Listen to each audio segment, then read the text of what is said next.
Hello everyone,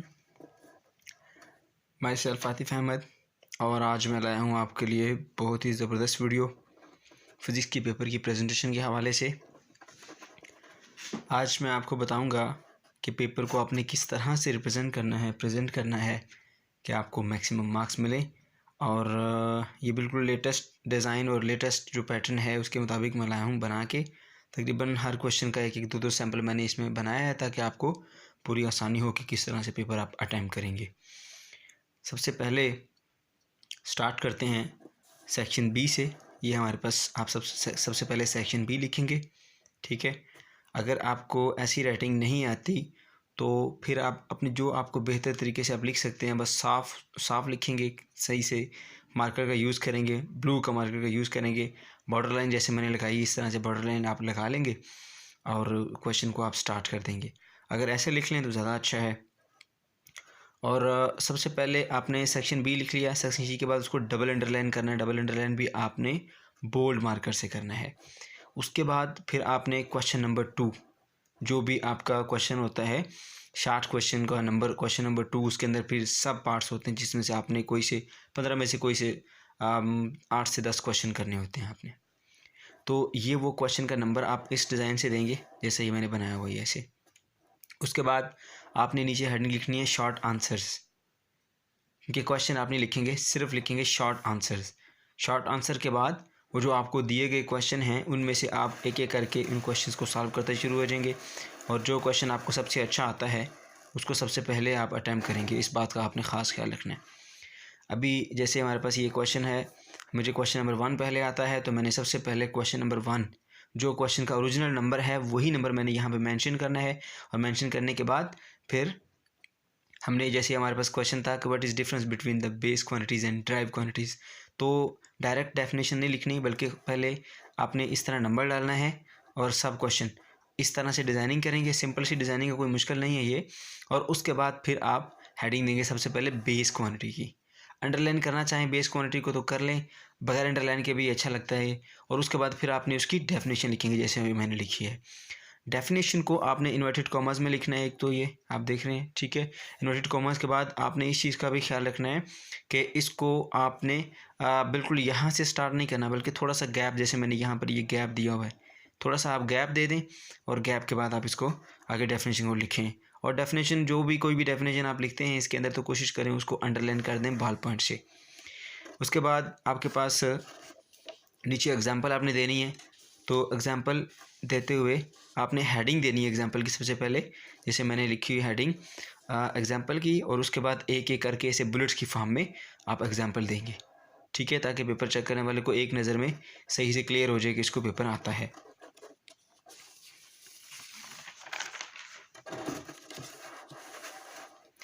उसके बाद फिर उसकी जो दूसरी हेडिंग थी ड्राइव क्वांटिटीज़, आप ड्राइव क्वांटिटीज़ को लिखेंगे। ये मैंने ड्राइव क्वांटिटीज़ की हेडिंग दे दी। हेडिंग देने के बाद आपने क्या करना है, उसकी डेफिनेशन लिख लेनी है।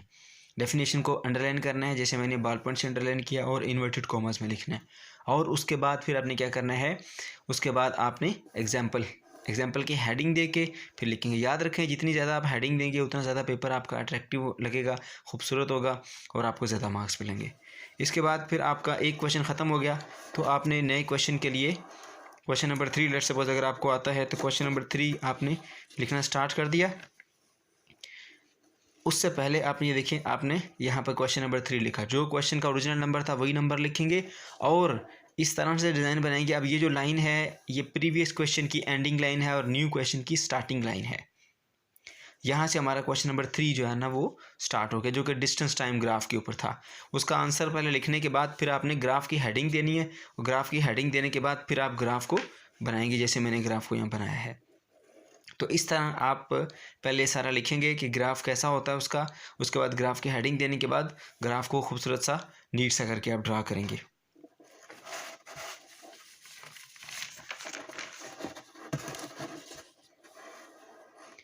उसके बाद नेक्स्ट जो न्यूमेरिकल नंबर है हमारे पास न्यूमेरिकल है।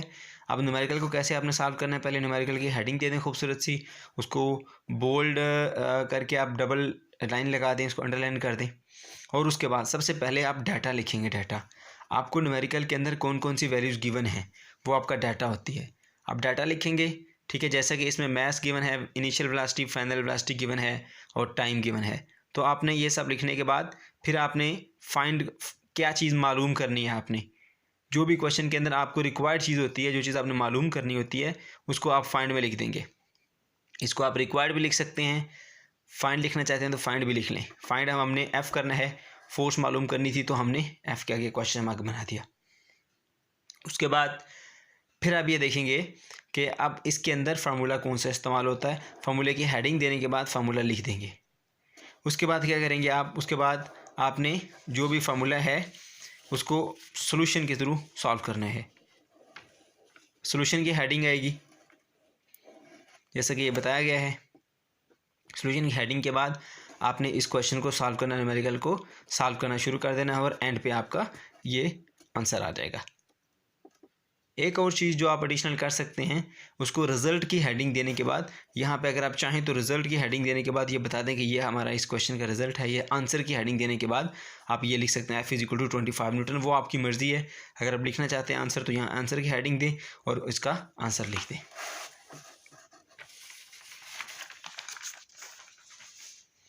उसके बाद जो हमारे पास एक और टाइप ऑफ क्वेश्चन आता है वो डिफरेंसेस से मुताल्लिक़ होता है। कोई भी दो चीज़ों के दरमियान डिफरेंस आ सकता है तो उसको आप कैसे लिखेंगे, अब वो सीख लें। देखें, आपके पास अभी जो क्वेश्चन था वो what is the difference between mass और वेट था। अब मास और वेट में डिफरेंस क्या है वो हमें कैलकुलेट करना है, मालूम करना है। तो हम कैसे उसको बताएंगे। सबसे पहले जैसे मैंने ये बॉर्डर लाइन बनाई है, इस तरह से आप खूबसूरत सी बॉर्डर लाइन बना लेंगे। बॉर्डर लाइन लगाने के बाद फिर आप पॉइंट्स की सूरत में आप इसको मेंशन करेंगे। अगर आप नंबरिंग करते हैं 1 2 3 फिर भी ठीक है, कोई मसला नहीं है, लेकिन बुलेट्स की फॉर्म में डॉट डॉट बना ली, जैसा कि मैंने ये बनाई हुई है। इसे मार्कर से डॉट बनाएंगे और उसको मास की डेफिनेशन सबसे पहले मैंने लिखी है, उस तरफ वेट की डेफिनेशन लिखी है। इसमें एक चीज़ का ख्याल आप ये रखेंगे, अगर हमारा ये पॉइंट यहाँ ख़त्म हो गया है और दूसरा पॉइंट फ़र्ज़ करें कि अगर यहाँ ख़त्म होता तो फिर हमने ये जो दो लाइनें हैं ना, इधर कुछ नहीं लिखना। बस इस चीज़ का ख्याल रखना है कि इसका बुलेट आमने सामने हो। अब इसका ये पॉइंट है तो इधर इसका ये पॉइंट यहीं से स्टार्ट करना है आपने। ऐसा नहीं कि एक पॉइंट यहाँ पर और दूसरा पॉइंट अब यहाँ की बजाय यहाँ बना दें, तो इससे फिर वो समझ नहीं आएगी, समझने में दिक्कत होगी। उसके बाद जितने भी इसके पॉइंट्स थे मैथ्स के मतलब, जो मैथ्स के पॉइंट मुझे आते थे, मैंने पॉइंट लिखे 3 से 4 पॉइंट जो भी मुझे रिक्वायर्ड थे पेपर के मुताबिक। और उसके बाद फिर वेट के पॉइंट्स 1 2 3 4, इतना ख्याल रखना कि ये पॉइंट इनके आमने सामने हों। ये देख सकते हैं आप, ये इसके सामने।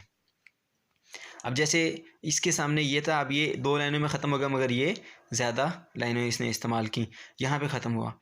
तो नेक्स्ट जो पॉइंट है वो मैंने यहाँ से स्टार्ट किया। क्यों? इसलिए क्योंकि ये पॉइंट के सामने आना चाहिए, ताकि क्लियरली हम इसको देख सकें कि इस पॉइंट का हम इससे रिलेशन बना रहे हैं, इसमें क्या फ़र्क है। इसलिए मैंने ये जगह खाली छोड़ दी है। तो आपने भी ऐसा ही करना है, इस चीज़ का ख़ास ख्याल रखना है कि पॉइंट के सामने पॉइंट आना चाहिए। उसके बाद हमारे पास कुछ ऐसे क्वेश्चन होते हैं जिसके अंदर कुछ प्रॉपर्टीज़ वगैरह पूछी जाती हैं, कुछ पॉइंट्स वगैरह पूछे जाते हैं। ठीक है, जैसे कि हमारे पास 9th क्लास की फ़िज़िक्स के अंदर ये क्वेश्चन है कि what are the thermal properties of thermometric substance या थर्मोमेट्रिक लिक्विड। तो उसके अंदर अब उसके 7 से 8 प्रॉपर्टीज़ हैं। तो उसको जब आप इस तरह के क्वेश्चन को लिखेंगे तो सबसे पहले हेडिंग दे देंगे आप। उसकी हेडिंग देने के बाद फिर आपने बुलेट्स की फॉर्म में एक एक करके उसको बताना है। जैसे ये मैंने बुलेट्स बनाए हैं, बुलेट्स, और उसके सामने पॉइंट्स को लिखा है। बुलेट्स को आप मार्कर से बनाएंगे, ठीक है, और इस तरह जितने भी पॉइंट्स उसके हैं वो सब के सब पॉइंट्स आप इस तरह से लिख लेंगे। तो इस तरह से इसके अलावा और भी बहुत सारे क्वेश्चन हैं। जैसे एप्लीकेशन के बारे में क्वेश्चन आ सकता है कि हाइड्रोलिक प्रेस और आपने पढ़ा होगा उसकी एप्लीकेशन कहाँ कहाँ पर हैं, या पास्कल लॉ की एप्लीकेशन कहाँ है। तो आप उसकी एप्लीकेशन की हेडिंग दे के उसके साथ नीचे जितनी भी इसकी यूजेस में ये आ सकता है, किसी चीज़ के यूजेस पूछे गए हों तो आप यूजेस भी इसी तरह से लिखेंगे।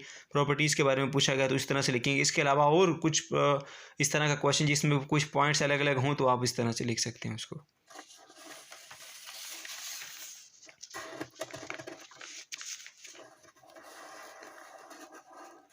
उसके अलावा जब आप लॉन्ग क्वेश्चन करते हैं तो उसके लिए दोबारा से आपने ऐसे ही जैसे वहाँ सेक्शन बी लिखा था, यहाँ जो भी सेक्शन सी या डी जो भी वट जो भी सेक्शन है उस सेक्शन को यहाँ से आप मेंशन करेंगे। उसी तरह से उसको डबल अंडरलाइन करेंगे बोल्डली, और फिर आप हेडिंग देंगे एक लॉन्ग क्वेश्चंस की, जिससे ये अंदाज़ा हो जाएगा कि सेक्शन सी का लॉन्ग पार्ट स्टार्ट हो गया है। अब क्वेश्चन का ओरिजिनल नंबर जो भी है, क्वेश्चन नंबर 3 था, उसके 2 या 3 या 4 जितने भी पार्ट्स हैं उनको आप लिखेंगे। सबसे पहले उस क्वेश्चन का नंबर आपने यहाँ मेंशन कर देना है। नंबर मेंशन करने के बाद आप ए पार्ट कर रहे हैं या आप उसका बी पार्ट कर रहे हैं, तो आपने यहाँ मेंशन कर देना कि मैं उसका ए पार्ट कर रहा हूँ। तो यहाँ पर हम स्टार्ट करते हैं क्वेश्चन नंबर 3 का पार्ट ए। तो क्वेश्चन नंबर 3 का पार्ट ए के अंदर हमारा क्वेश्चन था, right a note on the satellite, artificial satellite. Artificial satellite को लिखने से पहले अब वो उसमें अगर देखा जाए बुक में तो एक लंबा सा पैराग्राफ है जिसके अंदर कोई हेडिंग वगैरह नहीं है। आपने अगर पेपर में ज़्यादा से ज़्यादा मार्क्स लेने हैं या पोजीशन लेनी है तो आपका पेपर बाकियों से अलग होना चाहिए। आपने क्या करना है, आपने उस क्वेश्चन को ब्रेक करना है, छोटे छोटे इतने बड़े पैराग्राफ को छोटे छोटे पैराग्राफ में या हेडिंग्स में आपने इसको ब्रेक कर लेना है, ताकि एग्जामिनर जब एक नज़र में इसको देखे, पेपर चेक करने वाला, तो उसको फ़ौरन से पता चल जाए कि इसको पूरा पेपर का ये क्वेश्चन आता है, उसको पढ़ना ना पड़े, दिक्कत ना हो उसको। क्वेश्चन नंबर 3 है, अब उसका पार्ट ए हमने स्टार्ट किया यहाँ से। तो सबसे पहले सैटेलाइट होती क्या है, सैटेलाइट की डेफिनेशन लिख देंगे आप। आर्टिफिशियल सैटेलाइट से पहले बुक में सबसे पहले 1-2 लाइनों के अंदर उसकी डेफिनेशन लिखी हुई है सैटेलाइट की। तो सैटेलाइट की डेफिनेशन लिखने के बाद फिर आपने उसकी 2 टाइप्स बता देनी है कि सैटेलाइट्स की 2 टाइप, ये भी आप हेडिंग देंगे, हेडिंग दे के आपने सैटेलाइट की लिख देना है टाइप्स उसकी। तो टाइप्स में आप बता देंगे कि इसकी 2 टाइप्स हैं, एक नेचुरल सैटेलाइट और एक आर्टिफिशियल सैटेलाइट। फिर आप उनकी, क्योंकि बुक में फर्दर उसकी वजाहत की गई है उसकी, तो आप नेचुरल सैटेलाइट लिखेंगे, उसकी डेफिनेशन लिखेंगे और उसके बाद फिर उसकी एग्जांपल की भी हेडिंग देंगे। यहाँ आपने उसकी डेफिनेशन लिख दी, डेफिनेशन को हमने अंडरलाइन किया है बॉल पॉइंट से, और उसके बाद उसकी एग्जांपल में भी आप यहाँ एग्जांपल मेंशन कर देंगे। उसके बाद अब आर्टिफिशियल सैटेलाइट की भी वहाँ पॉइंट था, 2 टाइप्स थे, तो आर्टिफिशियल सैटेलाइट को भी आप इसी तरह से लिखेंगे और लिखने के बाद उसकी डेफिनेशन को आपने लिखा यहाँ पे, फिर आपने एग्जांपल की हेडिंग दी और यहाँ पे आपने उसकी एग्जांपल लिख दी। एग्जांपल के बाद डायग्राम अगर आप बनाना चाहते हैं, अगर बन सकती है आपसे तो ठीक है, डायग्राम भी बनाएं, कोशिश करें डायग्राम बननी चाहिए। डायग्राम बनाने के बाद फिर आपने यूजेस की हेडिंग दे दी कि ये आर्टिफिशियल सैटेलाइट कहाँ पर यूज़ होते हैं, तो इनके यूजेस आपने बता देने हैं, जितने भी हैं वो बुलेट्स की फॉर्म में लिख दें, और अगर फर्दर एक्सप्लेनेशन है तो एक नए पैराग्राफ से उसकी मज़ीद वजाहत जो है ना वो आप लिखेंगे।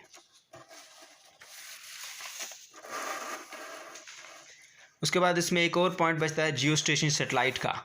तो जियो स्टेशन सैटेलाइट एक अहम पॉइंट था उसके अंदर, तो आपने उसको भी डिस्कस करना है, तो आपने उसकी हेडिंग बना देनी है। हेडिंग बनाने के बाद जियो स्टेशन सैटेलाइट के बारे में तफसील से आप यहाँ लिखेंगे।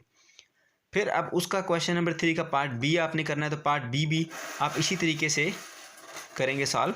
वो न्यूमेरिकल है तो आपने इसी तरह से न्यूमेरिकल की हेडिंग दे देनी है पार्ट बी में। ये न्यूमेरिकल की हेडिंग दे दी, न्यूमेरिकल की हेडिंग देने के बाद आप डाटा लिखेंगे। डाटा के बाद जो भी उसमें डाटा आपके न्यूमेरिकल की स्टेटमेंट से निकलता है, जो भी डाटा है वो आप डाटा लिखेंगे। डाटा लिखने के बाद फिर आप फाइंड में आ जाएंगे। जो चीज़ आपको मालूम करनी है, रिक्वायर्ड लिख लें उसको या फाइंड लिख लें, वो आपकी मर्ज़ी है, उसको यहाँ मेंशन करेंगे। उसके बाद फिर आप उसको उस न्यूमेरिकल के अंदर लगने वाला फार्मूला बता देंगे और उसको एंड पे आप सॉल्व करेंगे। जो भी आपके पास आंसर आएगा उसको रिज़ल्ट की सूरत में या आंसर की सूरत में आप हेडिंग के साथ यहाँ मेंशन कर सकते हैं। तो ये हमारे पास एक तरीका था जिस तरीके से हम पेपर को प्रेजेंट कर सकते हैं और हम ज़्यादा से ज़्यादा मार्क्स ले सकते हैं। आप अगर देखें नेट पे जाके, बहुत सारे बच्चे जिन्होंने बोर्ड में पोजीशन ली हुई हैं उनके पेपर को आप चेक करें तो आपको ये तमाम क्वालिटीज़ उसके अंदर नज़र आएंगी।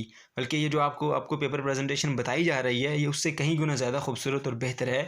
अगर आप इसको फॉलो करेंगे तो इंशाल्लाह आपको मार्क्स मिलेंगे।